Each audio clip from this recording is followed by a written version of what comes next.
For centuries, there's been a rumored creature lurking in South Georgia. Many sightings have occurred, and it's gained the legend of being Georgia's Nessie. Does it exist?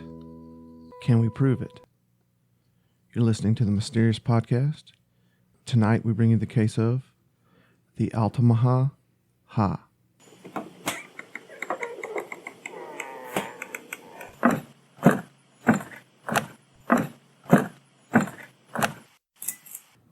Welcome to a deep, dark, dank, moist basement. Somewhere in the bowels of Georgia. We come to you today With the worst name ever. for a cryptid. Thank God they shortened it to Alti. Yeah, they did, but yeah, the Altamaha River is suspected to be the home of the Altamaha Ha. Like, come on. The Altamaha Ha That's the worst name for a cryptid ever. ever. I don't know. Goatman's pretty bad. Well, I mean, it's a Bat goat boy. and a man. It's a goat man. It's a bat and a boy. It's It's a bat I mean, boy. that makes sense. But yeah, they did shorten it to Alti, which is a good alternative. But good God, terrible name. Terrible. Terrible. It's terrible. Well, near the mouth of the Altamaha River. Well, hold on. Oh, We're- we got something. Yeah, we forgot we're something. drinking Silver Bluff Brewing Company down near Brunswick, Georgia. We're drinking their American Pale Ale, which I don't know yet, but I'm assuming it's going to be good. Most pale ales are. Near the mouth of the Altamaha River in southeastern Georgia is said to reside a hissing sea monster called Altamaha Ha, Such a terrible name. or as we will now refer to it as Alti. Yeah, I prefer that so much more. The legend predates British English colonization of Georgia and is said to have originated with the Lower Muskogee Creek tribe. Now, the Altamaha River is one of the largest rivers in the state, and it empties into the Atlantic Ocean, and it has one of the largest river basins in the country, second only to the Mississippi River. That's pretty crazy considering that I personally have never seen this river. Even though we live in Georgia, we love Georgia. I don't go to South Georgia much. I've been to Brunswick and Jekyll and St. Simons, but I don't. It's not for me. I liked Tybee before it blew up. I'm not a South Georgia guy, man. It's like there's just too many gnats down there. Yes, and they're huge. Yeah. Now, the river extends about 137 miles and joins up with three major tributaries, and that is the Ocmulgee, the Oconee, and further down, Really? the Ohoopee. Oconee goes all the way down there? That's pretty cool. Yep. All of those empties out into the Altamaha Sound just above Brunswick, where it is joined by the Darien, Butler, and Champney rivers before making its way to the ocean. Now, the river area located primarily in McIntosh and Glenn counties along the Atlantic coast is not comprised of beaches, but rather is made up of many islands, acres of marshes, dikes, canals, ponds, and old rice fields. Alti is said to inhabit this myriad of small streams and twisting channels of the river and marshes, particularly around Darien, Butler Island, and elsewhere in McIntosh County. Now, Alti is described as having a sturgeon-like body with the bony ridge on its top. It's also reported to have front flippers but no back limbs. It swims like a dolphin and has the snout of a crocodile with large protruding eyes and sharp, large teeth. Its coloring is said to be gray or green with a whitish or yellow underbelly. Reports indicate that it is anywhere from 20 to 30 feet long, even though some have stated that it is as long as 70 feet. 70? Oh my God. That's huge. Now, some have stated that they have seen much smaller and much larger creatures, suggesting Alti is not alone. Well, I mean, the fact that it's been seen since before colonial times would indicate a breeding population. Yes. There's absolutely no way. Well, I don't want to say no way, but I mean, the lifespan of most creatures doesn't extend hundreds upon hundreds of years. Not saying it's not possible. I mean, snapping turtle. I'm not snapping turtles, but sea turtles live a long time. I'm 115 years old, dude. It has reportedly been seen basking itself on the shore, trolling casually along the river, and has even reacted defensively while in the presence of boaters. Even though no evidence physically of Alti has been found, the description and tales of the creature have gone back centuries, with the Indians describing it as a giant snake-like creature that hissed and bellowed. One of the first non-native reports of the creature was on April 18th of 1830, when a correspondent of the Savannah, Georgian newspaper reported multiple sightings of a sea monster on the Georgia coast. The primary eyewitness was a Captain Delano of the schooner Eagle, who reported seeing a large creature. He was a good reporter. I know a lot of his work. He did very, very well. He reported seeing a large creature off of St. Simon's Island below the mouth of the Altamaha River. And this is from the Savannah Georgian. He repeated the particulars precisely, describing the animal he saw as being about 70 feet long. Jesus, that is so big. And its circumference about that of a sugar hogshead. For those of you that don't know what a hogshead is, that's a large barrel. Moving with its head. Just a hogshead. Shaped like an alligator, about 8 feet out of the water. Now, a hogshead's a big old cask. One of them casks they used to carry that there rum in, or that wine. Like the sightings reported in 1830, the appearance of the monster has been verified by others around the schooner Eagle. 5 men on the schooner also saw it, and a number of planters from St. Simon's Island told the Savannah Georgian correspondent that they had seen something strange as well. It appeared in St. Simon's Sound that year and was viewed through telescopes over a period of several weeks. Other eyewitnesses proclaimed the creature seen in St. Simon's Sound to be a whale, but no one could say for sure whether it was the same creature seen by Captain Delano. The captain, however, was clear that he had not seen a whale.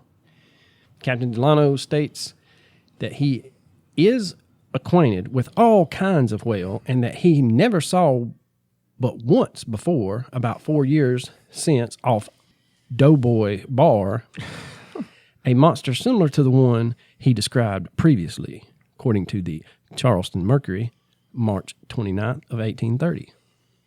Doughboy Sound, or Dubois Sound, is the site of his earlier sighting, and that sound separates Sapelo Island from the mainland and connects to the Altamaha River. Now, Sapelo is basically undeveloped. It is I think the whole island is controlled by the Department of Natural Resources. I believe you're correct, yeah. I don't think there's any residents there. Now, sea serpent seems to have been part of people living in Darien well before 1830, and in 1826, one of the sloops that sailed from the wharves there was named the Sea Serpent. Oh. Was it in honor of Alti? Maybe. I'm going to say yes. The sightings of the monster in the early 1800s confirmed that people have been seeing something strange in the waters around the mouth of the river for a long, long time. Which, I mean, like, even if you want to dismiss, there's no such thing as blah, blah, blah. There's no such thing as sea serpents. You can completely deny any type of cryptid existence. I mean, the fact that it's been cited for centuries, over 100 years, there's been sightings of something. Almost. Yeah, 220 years. Yeah, has to lend credit to its existence. I mean, people... And again, at the same time, these people are not going to be like... We go back to there's no gain to them reporting this. Especially back in the 1800s. Oh, God, no. there's no financial gain. There's no real reason to report something like this other than the fact that, hey, we saw this and we got to get it out there. Be careful. There's something out there that's going to eat your ass. Which Now, some people enjoy that. Yeah. Not if you were in the 1800s, though, because I don't think they bathed very well. Might be a little crusty. Tradition holds that the Tama Indians who lived up the Altamaha had legends of a giant snake-like creature that lived in the river. No documentation has been found to verify the claim, but the Creek Indians of Georgia definitely told stories of giant snakes in the rivers of their territory to early explorers who recorded the legends. In the 1920s, timbermen riding the river reported sighting a large snake-like water monster, and in 1935, a group of hunters spotted what they called a, quote, giant snake swim through the rivers. In the 1940s, Boy Scouts reported seeing the creature, as well as 2 officials from the Reidsville State Prison from the 1950s. In 1969, when 2 brothers were fishing on the Altamaha River at Clark's Bluff, they reported seeing an animal they first thought was a sturgeon, but quickly changed their mind when they got a better look, stating that it measured about 10 to 12 feet long with a snout like an alligator and a horizontal tail. They also described the creature as having a triangular ridge along the top of its body, sharp, pointed teeth, and being gunmetal gray in color. The monster made its splash on the national scene in 1981 when a former newspaper publisher named Larry Gwynn reported seeing the creature while fishing with his friend Stephen Wilson. The pair saw Alti stranded on a mud bank near Cathead Creek. They reported the animal was lying halfway in the water, thrashing and trying to free itself from the bank. They described it as being dark-colored with rough skin and about 20 feet long. While watching, the creature freed itself, submerged, and disappeared. They said it had 2 big humps about 5 feet apart and left behind a wake like that of a speedboat. Oh, wow. When newspapers across the country ran stories about the sightings, other witnesses began to come forward. Harvey Blackman of Brunswick, for example, said he had seen the creature in the 1970s. He said it had a snake-like head and was 15 to 20 feet long, and that he had seen it at a point called, quote, Two-Way on the Altamaha River. Another eyewitness, Frank Culpepper, saw its wake in the same area. He said it left behind a billow of water so big that it caused boats to bump together. One of the men with a rifle that was with him at the time could not get off a shot before it submerged. What are you going to do with it? That's what I'm saying. I hate hearing that kind of stuff. Like, why kill it? You going to eat it? Just because? I mean, I'm so glad, like, places like Oklahoma, I believe Oklahoma and Oregon have laws in place that forbid you from killing a Bigfoot.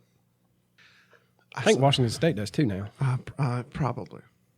Oklahoma probably has a shoot to kill order, to be honest with you. Texas, Louisiana. First thing is we shoot it. Second thing is, do y'all know how to cook it? But I'm glad if these things exist, there should be laws in place that forbid you from killing them. Yeah, I agree. So in December of 1980, another man reported having seen what he thought was Alti at Smith Lake. His description said the animal was 15 to 20 feet long, snake-like with 2 brown humps that protruded from the water and left behind a wake like that of, again, a speedboat. So if it's definitely capable of swimming fast. Yes. Another report in the 1980s described by a crab fisherman stated the creature looked like the world's biggest eel. Oh, wow. Now, more recent report in 2002 was by a man pulling a boat up the river near Brunswick who reported seeing something over 20 feet in length and 6 feet wide break the water. In 2010, an amateur photographer captured a video of something strange swimming in the channel off Fort King George Historic Site in Darien. Yeah, we'll post that video. It's not a great video, but you definitely can't identify what the hell he's filming. It's large. You can see something, and you can tell it's big, but you can't tell what it is, which is It's a trope of cryptozoology. Like, it's always blurry. It's always far off. You just can't tell what these things are. Yeah, I saw a good meme the other day. It showed Bigfoot riding a bicycle, jumping a ramp or like a dirt mound. Yeah. And it says, girlfriend, can you come over? Bigfoot, no. Girlfriend says, but I got an unsteady, shakeable camera. Now, the theories and possibilities run the gamut, but the two main ones are it's a misidentified sturgeon, and while that is... Now, sturgeons do get very big. But they don't get 30 feet long. Or 70. And they don't have no humps. Exactly, but... It does have the bony ridge, but it has those scoots along its side, and I guess the head does look similar to a crocodile or an alligator, but I don't know. The biggest one that I think was seen in Georgia was 18 feet long, but that fish would weigh in excess of 2,000 pounds if it was 18 feet long. 18 feet long sturgeon, yeah, it's going to be freaking heavy. So imagine one 70 feet long, or imagine one 30 feet long. Yeah, you're looking at maybe pushing 2.5, 3 tons. Yeah. Now, sturgeon, if it was a sturgeon, that would account for different sizes. But again, they just don't have the humps and the flippers that are supposedly associated with Alti. The other thing is sturgeon live in deep water, and they eat shells, crustaceans, and small fish off the bottom of the river. They're more of a scavenger type. They have that large protruding mouth too. However, they are known for flying out of the water and making a splash that can be heard up to a half a mile away. Scientists are not sure why sturgeon do this. Some believe it's a form of group communication. Others believe it is escaping predators. But what's going to eat a 2-ton sturgeon? Yeah, you don't have many natural predators if you're 2 tons. Mm-mm. Maybe giant alligators, but... Or Alti. Yeah, that's a good point. Now, as far as the color is concerned, sturgeon are typically gunmetal gray, grayish, brown, greenish sometimes, according to the bodies of water they live in. They are not yellowish, however, because their underbelly is white. The sturgeon theory fails when it comes to the creature's teeth. Alti is said to have razor-sharp teeth, but sturgeon don't have any teeth. Well, I mean, how many... I don't know. That could be an exaggeration, because how many people have actually been close enough to see the teeth? True. And how do you know they're razor sharp? I don't know. Another possibility is the frilled shark. It is alien looking, I will say that. It does not look like it should come from the old Earth, but there isn't a lot of physically similar things that would lead you to believe that it was a misidentified frilled shark. Now, they do have an eel-like body, a flattened head with a rounded snout, large eyes that lack nictitating membranes, a long jaw, and a plethora of razor-sharp teeth. But are they capable of swimming in fresh water? That's my question. In 2018, Jeff Warren took a photograph of a creature fitting the description of Alti, leaving many to suggest that he had found the cryptid dead. Chantel Aldrin of the Tybee Island Marine Science Center came to a different conclusion, though. It looks like a deep-sea shark, like a frilled shark, although I don't see gill slits. Well, then it's not a frilled shark. Yeah, true. Others have suggested this particular image could be a decomposing basking shark. The female frilled shark is only expected to grow up to 6.5 feet long, though. Males are even smaller. So that would, you're not going to mistake a 6.5-foot shark for a 20-foot eel or Alti. Also, and this answers your question, to further debunk the frilled shark theory, frilled sharks are not known to live in fresh water. There you go. It was only in recent years that humans became aware of bull sharks' ability to live in fresh water. And I don't think it's a bull shark, because it would be eating your ass. It's kinky. I can't. I mean, I could, but it would be bad. There is a little documentary, and it's not very good. It's about 20 minutes long on YouTube. We'll post that link as well. But there's not really a whole lot of information on Alti unless you live in and around the mouth of the Altamaha River. So any of our Georgia listeners, if you have stories about Alti and would like to share your sightings or your accounts of the monster, we would love to hear it. But that's about all the facts we got. I keep going back to the fact that you cannot discredit the fact that something has been seen for centuries. Hundreds of years have to lend some credibility to it. Yeah, I was reading something that while I was researching this, it said that in the 80s when this became well known in the newspapers, it's when there was an uptick of sightings in Loch Ness and that people were trying to get fame and fortune off of it in Georgia. But I don't buy that either. What fame and fortune is there to get? I don't know.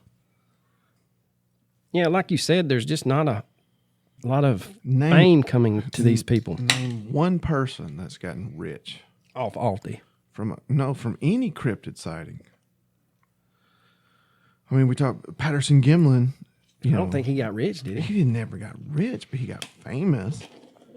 But there's no. Todd Standing. I don't know. I mean, he produced his own documentary, though. He got rich. No, I don't think so. Infamous. Yeah, for sure, because he is very controversial. If you know anything about the Bigfooting world. Well, I guess with Alti and the coastal things, if you go back, people are going to say that they misidentified different Well, I mean, sea creatures and things possible. like that. But you had sailors back then talking about the Kraken and the giant squid, and it wasn't until the 20th century they finally 20th proved. century shit, it was within the past 20 years. That's what, well, yeah. So 21st century they proved the giant squid was real, and we know roughly 16% of what the oceans hold. They're constantly finding stuff. If that much. And going back to the giant squid, they saw these whales that were being harvested with these giant sucker marks on their face, which would prove that something was down there, but they could never prove it. So I'm like you, though. For Alti to have been around, sightings have been around, earlier than the first reported ones, and goes back to the Muskogee tribe. I mean, hell, you're talking 1700s. Yeah. And it's not a river otter. Maybe it is. Maybe it's a big one. Giant sloth. But, yeah, to me, you just cannot. It leads credence to the existence of it because it's been cited so long ago, so many times. How could it not be true? And I wonder if there's not been a expedition, for lack of a better word, because of the sheer scope and size of the river basin as to someone looking for it like they do Loch Ness. But hell, Loch Ness is 2 miles, 3 miles long? I'm not sure. It's a big ass. It's pretty decently big. And it's dark and, and stuff like that. So, it's not no Lake Lanier, No, it ain't haunted. They didn't flood the town and cemeteries. But on the list of cryptids, I would say that Alti is right up there with Bigfoot is very highly plausible. It's a pretty unknown cryptid, though. Yeah, and the body, the way they describe the body, it's not going to lend itself to a whole lot of carcasses or, in the case of Bigfoot, circumstantial proof like footprints and stuff like that. So, you got to think about the lifespan of animals. Could it possibly just be one creature? No, there's no way. So there has to be a breeding population, which would also lend the idea that it would be more susceptible to being cited, to being documented. So if there's a breeding population of these creatures, But those backwaters. why have we not proven it? Think about the backwaters in the canals of Louisiana. You know, there's shit back there that they still probably don't know what's back there. And it's the same thing with the coastal Georgia with those marshlands. I mean, there's not a whole lot of people that make their living in those marshlands and stuff. That's true. I mean, it does have the possibility of it just being living in a remote place, because it is pretty remote. It's kind of like the Sierra Nevadas when it comes to Bigfoot. The Sierra Nevadas there's swaths of that have never been seen by humans. Yeah. Modern day humans, I guess I should say. Well, you have to take into account the fact that there's a lot of land in this country that is not populated by people. There's a lot of opportunity for some sort of creature that we don't understand, we don't know, we haven't identified, to live in perfect harmony without contact with human beings. Yeah, and I always reference that troop of mountain gorillas that the natives knew were there, and it took modern scientists years to find. Yeah, when you look at creatures, undiscovered creatures, you're like, well, how could we not?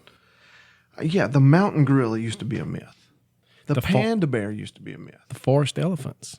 Yeah, they used to be a myth. The duck-billed platypus used to be a myth. And they thought that someone faked it. Megamouth sharks used to be a myth. Giant octopus used to be a myth. We discover... As smart as we like to think we are, we're not. We're not very smart. No, humans are very stupid. And, I mean, we're constantly discovering species that we, A, thought they were myths, or B, we never knew existed at all, or C, when you look at the coelacanth, they thought it was gone. Creatures that we thought were extinct for millions of years, until you catch one and you're like, well, holy shit. Yeah, and we've touched on this on other cryptid episodes that we've done, but I also lend it to the ivory-billed woodpecker and the thylacine. Those two there's been some modern day sightings. Again, there's been some fuzzy, grainy footage, something way off, something on the edge of a trail camera. But those are in national forest lands, and they're not going to allow large swaths of, in the case of the ivory-billed woodpecker, to be just cordoned off. I mean, you're talking thousands of acres that they would stop the logging process, because they have a rotational logging process in some of those WMA hardwood forests up there in Arkansas, close to where those sightings were. And if they come out and said, hey, we know of a pair of ivory-billed woodpeckers nesting up here, they would take 5 square miles or a circumference, a radius of 5 miles around that one breeding pair that they know about, and then you couldn't even go in there. Mm-hmm. You're talking about, whether you want to agree or disagree, money drives everything. And for a whole state to lose that kind of money from logging, they're just not going to do it. And the same thing with the thylacine. If you look at the thylacine reports in Australia, Tasmanian tiger, for those of you that don't know what I'm talking about. I was about to clarify that. Yeah, the Tasmanian tiger, if you don't know exactly what we're talking about. Those sightings also correlate to large areas of timber that are systematically, rotationally logged in Australia. That's income for those areas, and they're not going to allow that type of income to just vanish because you might have seen something. Me personally, I really do think the Tasmanian tiger still exists. I think both of them still exist. I think the ivory-billed woodpecker exists. What is it? It's been probably 10, 15 years now, maybe longer, since that one cell phone video. Someone was canoeing in one of the WMAs and saw a very large woodpecker flying away from them, and they could hear the call. And so, I agree. I think both of those. I think Alti has a strong circumstantial record of existing. At least at one time. I don't know. Yeah, I see where the naysayers would say, Nay. The naysayers always say nay. They do. That they would say that, like you stated, in today's time, we would have seen something. But think about there are old rice plantations down there that have just been taken over by the river basin and the marshes. And for those of you that have never waded in river bottom mud, it's a misnomer. There's not a bottom. You just sink. Yeah, You're not going to have your happy ass out there in a pair of rubber boots trying to find a monster. that's a good point. And you're not going to take an airboat because, hell, you can hear that thing coming miles away. I think what leads credence to some of these sightings would be these fishermen that have access to the river. They access it quietly. They're in canoes. They don't make a whole lot of noise. I think that's how you're going to see them. But again, who thinks about going fishing in a canoe to take a high-resolution camera with them?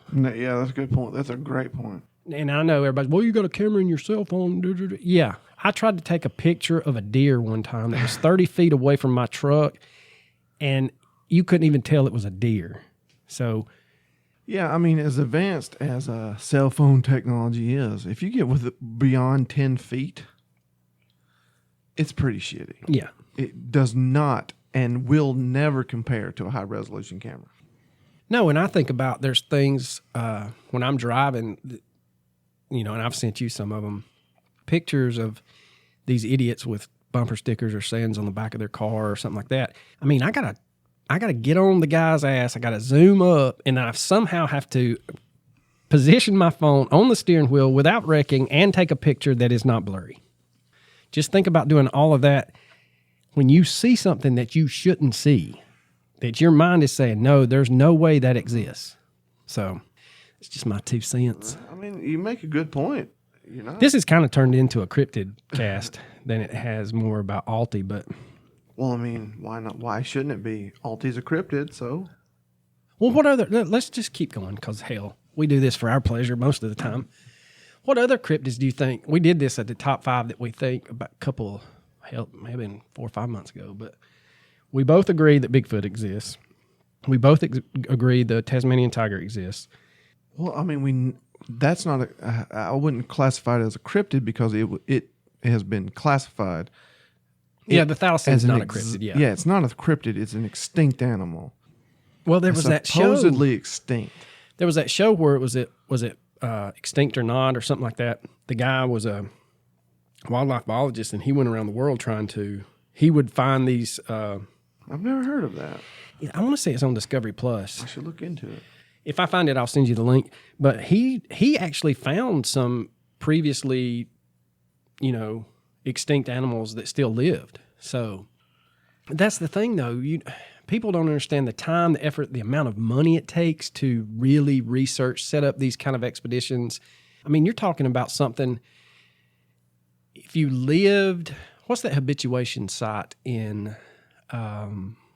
Pacific Northwest where they're putting out gifts, and I think it's over the Skookum Cast where it kind of laid down. It's part. What is that name of that? I'm not sure, but that guy, him and his friends just basically came up and they bought the land or had rights to the land, and it's something like 100, 200 acres, and they've kind of kept people away from it, and they're kind of that habituation thing where they're trying to get them used to humans and the gift giving on the tree stumps and stuff like that. That's what it's going to take for a lot of these. I mean, if you go to Florida, the skunk ape, I think, hell, the Everglades, it could hold things that you never knew possible. And then there's that video of that. That's probably one of the better films for Bigfoot, skunk ape, running across that marshland in that high grass.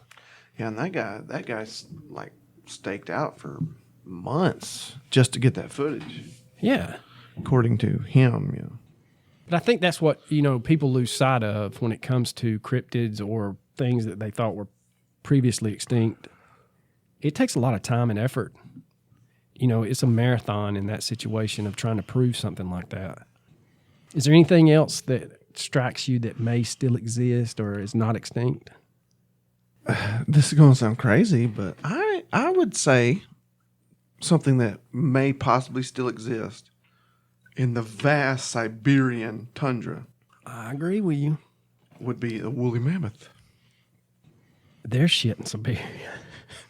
I mean, there's a reason they put people up there for prison. There is nothing up there. It is very inhospitable. Yeah. And if you're a creature that, was being hunted by man, you would want to find a place where man wasn't there.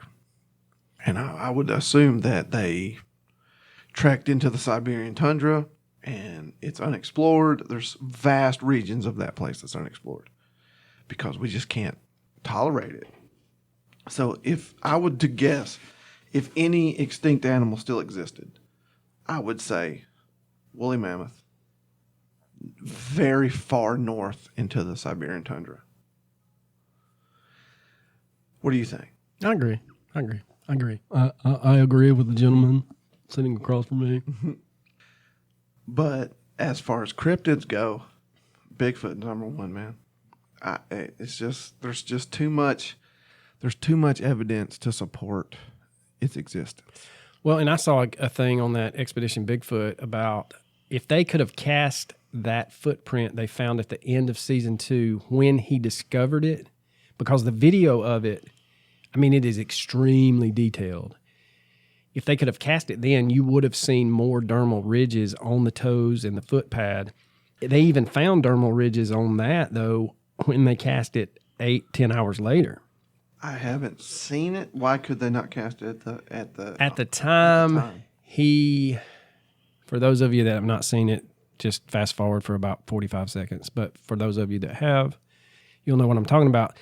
They're in this area where they're almost like tracking Bigfoot. They've got thermal shots of something large moving. They hear sounds, all the stuff that you want to hear if you're doing Bigfoot research.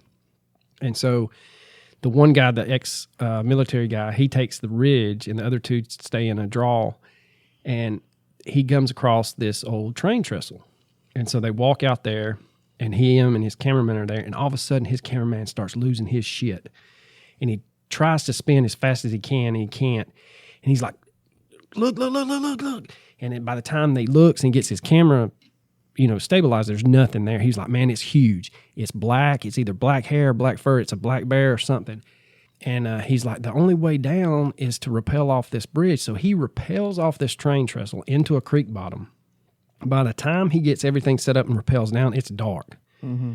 So he's walking this creek bank, and he goes around this corner from where the train trestle was at. And that whole sixth sense thing, he's videoing it with a handheld thermal or a night vision camera, and he's like, every hair on my body is standing up, and you can hear something splashing in the water further down from him. And so he looks, and there's a footprint, a smaller footprint in the edge of the water, and then there is massive 16-inch footprint. You see all the 5 toes, the mid-tarsal break, the heel impression. I mean, it is huge. And the picture of that thing is just, the video image of that is so detailed. Well, he has to kind of stake it off and keep the water from rising. And it takes I want to say it takes 6 hours for the other 2 team members to come in, but it also takes 45 minutes for his cameraman to find a safe way down there. And so they digitally scan it and they do cast it, but it's not. And I guess it may not have been able to be cast because it was so damp at the time. But man, it is, for those types of TV shows, that's probably the best, short of Josh Gates and that Yeti footprint he found. And the Nepalese government brought him in. Was that Destination Unknown? Yeah, I believe so. But yeah, they send the cast off to Dr. Meldrum at Iowa State, and he tells them, he was like, look, there's things in this cast that if you're going to fake it, you would not know to fake these, and he names 2 or 3 things. Mm-hmm. And he says, and I know this because, and he pulls out other casts that have those and that are similar to some primates. They also find chimpanzee DNA in Kentucky near Pine Mountain on the Expedition Bigfoot. And short of a zoo blowing up in eastern Kentucky, there shouldn't be no chimps in Or there. a circus outbreak, man. You never know. It's not the 1800s where the train broke down. But I think we're close. I really do. I think we're close as cryptids go with Bigfoot to proving. I don't think we'll ever have a body, though. I think you'll get a clear video before you get a body. Oh, for sure. But then the naysayers will say, Nay, they will. They always do. they always have that one word come up, but they will say that it was a hoax, a guy in an ape suit, da-da-da-da-da. But, there's always going to be that short of a body. You're not going to prove anything. But I think with the technology in DNA, that's how science is going to have to agree that they're alive or that they exist. Because there's going to be an unknown primate, that they're constantly finding hair that doesn't have the medulla and, But anyway, we've rambled on enough about Bigfoot, and this will start off as an medulla oblongata. All right, Coach, you got recommendations, or are we just going to cut this sucker off? No, I'm going to recommend. I'm going to recommend a podcast again. True Crime Garage's episodes on the Circleville Letter Writer I saw that. were amazing. Better than ours? Yeah, but way, way better than ours. Seriously? I didn't think anybody could do better than our Circleville. I thought we did better than Unsolved Mysteries. No, they did a great job. So many different theories that we didn't think of, and so much information that we didn't research. No offense to you, because they get paid to do it. Yeah, if you're making We don't. $60,000 on your Patreon, Yeah, no doubt. I would do a hell of a lot better. Yeah, you're making $60,000 a month on just Patreon, not even counting your advertisements. You're going to do a little bit better research. But I've listened to nearly every single episode of True Crime Garage, and this was two of their absolute best episodes. So if you haven't listened to the Circleville Letter Writer episodes, I recommend those very highly. Well, I'm going to recommend, and this came as a recommendation to me, and I listened to it, but the podcast Crime Junkie did 2 parts on Lacey Peterson. And their tagline is, the story everyone thinks they know, but do you really? And they did a very good job of talking about Lacey Peterson's life leading up to the murder, and then how Scott is a piece of shit. He really is. So if the Lacey Peterson He really is a piece of shit, by the way. if Lacey Peterson case interests you, I recommend the Crime Junkie, and thank you to Haley and Martez for recommending that to me. So you got anything else on the cryptids or Alti or? I don't have anything. I'm done. We will leave you this week with a top 5. I know we've not done that in a while, and we got some good feedback, and we may start doing that more often. But this time, we're going to do, in no particular order. No, there's an order. So I start with 1. Is that what you're saying? I start with number 1. And Hell no. It's a count. Turn this son of a bitch off right now. It's a countdown. I will leave this podcast, and you can do it on your own. Motherfucker. Ain't nothing pisses him off than a countdown that starts with number 1. Well, hell, you done told me 1. I ain't listening to the rest It's of them. not it's not a countdown. You start with number 1. What the fuck am I listening for?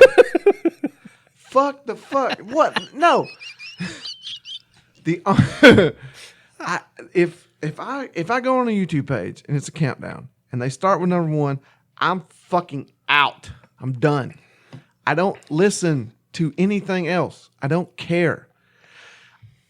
I'm a countdown junkie. I swear to God, one time I watched, no lie, on VH1 for 5 fucking hours. I watched the 100 top fashion faux pas. I don't give a fuck about fashion. But you just couldn't turn away. But I had to know what number 1 was. what number 1 was. What was it? I fucking can't remember. I couldn't tell you to save my life.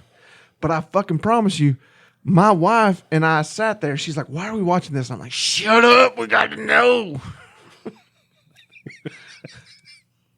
Oh, I have to know that. I have to know if there's a countdown. You got me. I don't give a shit what the subject is.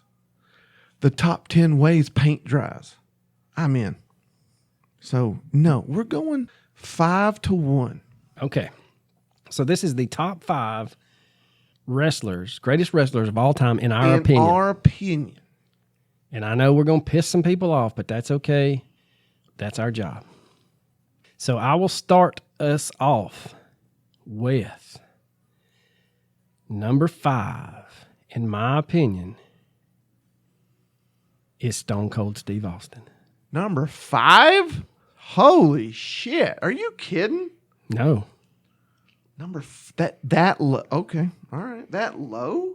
Well, I'm going historically from my youth too now.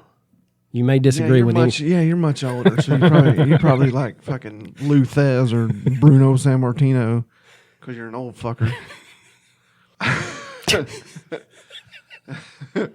I'm going number 5. Harley Race.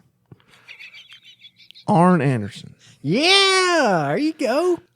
In my opinion, Arn Anderson is the greatest wrestler of all time that never won a world title.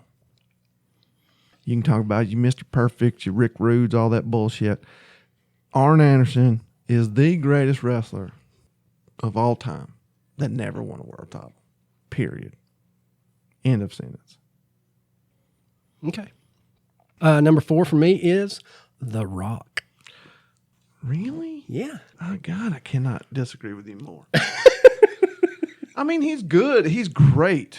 Here's my thing. And I think this is why I put him and Stone Cold in my top 5, is because I was in college during their heyday, and me and my roommate and our friends would gather around like way out of college before the Rock's heyday. Yeah, you were. We were in Monday Night Raw. No, you. And we would gather around like freaking teenagers watching 90210 and order pizza and watch the whole fucking thing every Monday. And like, by God, if somebody had to work and we had to tape it, you better not talk about it. Yeah, if you weren't part of pro wrestling at the end of the 90s, you missed out. It was appointment television. You had to be there. And they always ended with a huge cliffhanger where you're like, damn it. I mean, I'm being dead serious. Dead serious. I did not hang out with my girlfriend on Mondays. I got out of football practice. I had to go home. I had to take a shower, had to eat dinner, and then had to watch wrestling. The only day that I did not associate with my girlfriend was Mondays. And she knew it. It really was appointment television. Yeah. So you're number 4? My number 4 is my personal favorite wrestler of all time, but I generated my opinion upon many different factors when I come up with the greatest. I didn't include, just because he's my favorite, I didn't make him number 1, but Mick Foley. Absolutely. 100% one of the best wrestlers of all time. Well, since it's my opinion, I'm going to say that I have 2 for 3, a 3A and a 3B. No, you can't. You're not allowed. I'm just going to do it. You're not allowed to do that. My 3B would be Goldberg. My 3A would be Sting. Goldberg? And the reason I say Goldberg is because they put him on that pedestal. They really did, but good God, he was terrible. As a technical wrestler, I'll give you that. I mean, we're talking about greatest wrestlers of all time. We're not talking about the greatest technical wrestlers of all time because, of course, Chris Benoit, Dean Malenko, all those kind of technical Kurt Angle, all those names would come up. Yeah, but Goldberg.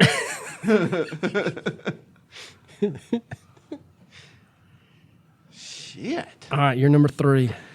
Well, my number 3, of course, is because he's the most popular wrestler of all time. He did so. When you talk about the Mount Rushmore, the next 3 people I'm going to mention would be on my Mount Rushmore of wrestling, without a doubt. The 4th member of the Mount Rushmore of wrestling is really great, up to debate, but you can't deny these 3 people, and that's Hulk Hogan. I mean, he he defined wrestling Yeah. for generations. You know, the 80s, and then, of course, when he turned heel in WCW, that was one of the... Greatest, like, It was the biggest moment in pro Yeah. wrestling history. yeah. Probably the best thing Ted Turner ever did. Yeah, probably, yeah, no doubt. But you can't deny him. No, he's my number 2. What's your number 2? Go ahead with your number 2. Oh, okay, sorry. My number 2 is Hulk Hogan. If our number ones don't match, then They probably won't. they have to. Really? Yes. No. Okay. So you're number 2 then. My number one. No. You got to give me No, your number no. 2. My number one didn't make your top 5. And it's a shame. You're out of your fucking mind. Okay. It's my You're opinion. out of your fucking Well, mind. I may back up and say that I'm over exaggerating and forgot Okay. one. All right. Anyway, my number 2, Stone Cold Steve Austin. Number 2? I mean, you put him that high? Damn right I did. Yeah, he is. He's good. He really is good. He was the pinnacle star of the height of pro wrestling. Yeah. And if, again, you had to be there, but when that fucking music hit, Everybody knew that it. shattered glass, man, you could not possibly get more hyped. Yep. Now, before I give you my number 1, No, I want to hear your I'll give bullshit fucking number 1. I'll give you my honorable mention. Give me your honorable fucking mention. Andre the Giant. Of course. But my number 1 is Dusty Rhodes, American Dream. No. Let me back up. I kind of fucked that up. We may have to back up because I left a huge one out, and I just thought about it. So I'm gonna do a tie. So I'll cut all this bullshit out. Don't cut none of this fucking shit out. You're My tie- fucking bullshit. My tie for number 1, and because they had some great matches together, is Dusty Rhodes, the American Dream, and Mr. Ric Flair. Yeah, that's my number 1 with a fucking bullet. Is Ric Flair. How on earth could you even think for a second about leave Ric about Flair a off. top 5 Without Ric Flair in it. without Ric Flair? in it? I just without mind farted. Ric Flair? I said I mind farted. Shit. There's a million. That's why I said I tied with Dusty Rhodes and Ric Flair. There's a countless amount of lives that you could choose to live. One without Ric Flair is not No, one you no, want to I'm know saying, about. If you chose to live any life on this earth and you didn't choose to live the life of Ric Flair, Back in his heyday, you're that out of your blonde fucking hair, mind. That dude, yeah, he had, oh my, tail running everywhere. oh Jesus Christ. Like, if there's a pro wrestling life to live, that's the one. That motherfucker had so much fun in his life. Well, the Broken Skull sessions with Steve Austin, he interviews Ric Flair, and he talks about one of the matches later, like in the modern day wrestling, when Steve was there, and it was still like Rick had to petition the WWE to let him do like a 30 or 40 minute match with someone. And I mean, those are like slobber knocker. You had to be in great shape. Great shape. Oh yeah. I will say an honorable mention for me is just because I got to know him, what he's done for society and other wrestlers, is Diamond Dallas Page. Oh, yeah. I mean, hands down, if anybody has used his fame and paid it forward, Dallas has paid it forward tenfold. I mean, I agree he with- basically absolutely. saved Jake the Snake Roberts' life. Yeah, absolutely. I agree with that. He's definitely leading a very purposeful life now. But that's not what we were talking about. No, we're not. But he would be an honorable mention of mine just because he was good. But, you know, and then you get into the Roddy Pipers. You know, they all had their niche. The Macho Man Randy Savage. You know, it's just, you could just, all of those guys, you could just put them in a cup and throw them out, and it'd be hard to rank them besides number 1 being Ric Flair No, you didn't say that. and number 2 being the Throne. No, you didn't say that. You chose Dusty Rhodes. You completely forgot about I did forget about Rick. I told you I was the going to forget greatest about one. man of all time. As soon as I said the Throne, the American Dream, I thought it hit me like, you Not even dumbass. close. Dusty Rhodes wouldn't even be in my top 10. You're an idiot. okay. Hands down, you're an idiot. Maybe my top 10. Maybe. But there's no way Yeah, I agree with you. I'll take that one. I'll take that. I'll take that pain. I'll take it. Yeah, there's no way they compare to each other. All right, ladies and gentlemen, I know we've rambled and we've talked about everything under the sun, but hopefully you enjoy these dumbass episodes that we do. We've talked about Alti, Bigfoot, thylacines, woolly mammoths, and then we ended with the top 5 wrestlers. And he's still not going to let me forget this. So, Ric Flair, man. all right, ladies. Woo! Yeah. Well, deuces.